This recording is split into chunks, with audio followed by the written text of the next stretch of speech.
అందరికీ నమస్కారం. నేను మీ Lavanya. Welcome back to our channel. ఈరోజు మనం వైజాగ్లో చాలామంది ఎక్కువగా వండుకునేటువంటి సొంట్యం కోడితో ఈరోజు మనం కర్రీ మంచి గ్రేవీతో తయారు చేసుకుందాం రండి. చిత్తూరులో అండి సేమ్ నాటుకోడి లాగే ఉంటుంది, కానీ నాటుకోడి కాదు, దీనిని ఒక పేరుతో పిలుస్తారండి. మీరు ఎవరైనా గెస్ట్ చేసి కమెంట్ బాక్స్లో మెన్షన్ చేయండి.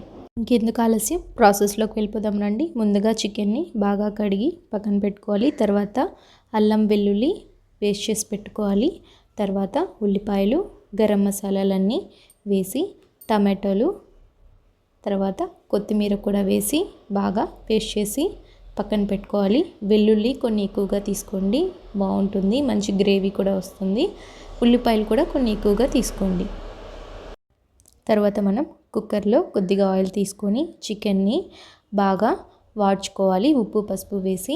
ఎందుకంటే అందులో ఉన్న స్మెల్ అంతా పచ్చి వాసన పోయి మనకి ముక్క బాగా కొద్దిగా ఉడికిన తర్వాత మనము అందులో వాటర్ అంతా పోయిన తర్వాత తీసి పక్కన పెట్టుకోవాలి.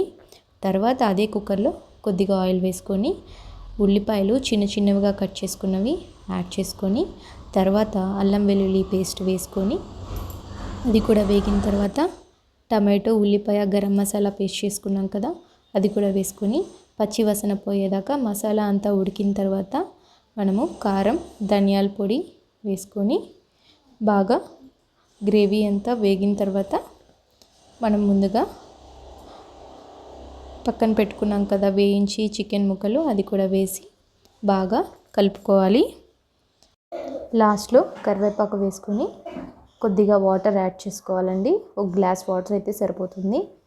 తర్వాత కుక్కరు విజిల్ పెట్టేసి మ్యాక్సిమం ఒక 8 విజిల్స్ పెట్టుకోవాలి.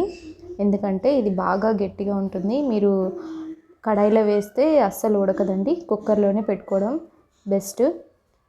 8 విజిల్స్ తర్వాత ముక్క బాగా ఉడికి మనకి ఇలా మంచి గ్రేవీ తయారవుతుంది.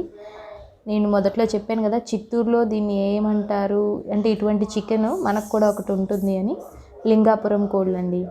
సో దాదాపు ఇంచుమించు లింగాపురం కోడ్ లాగే ఉంటుంది ఈ సొంట్యం చికెన్ కూడా.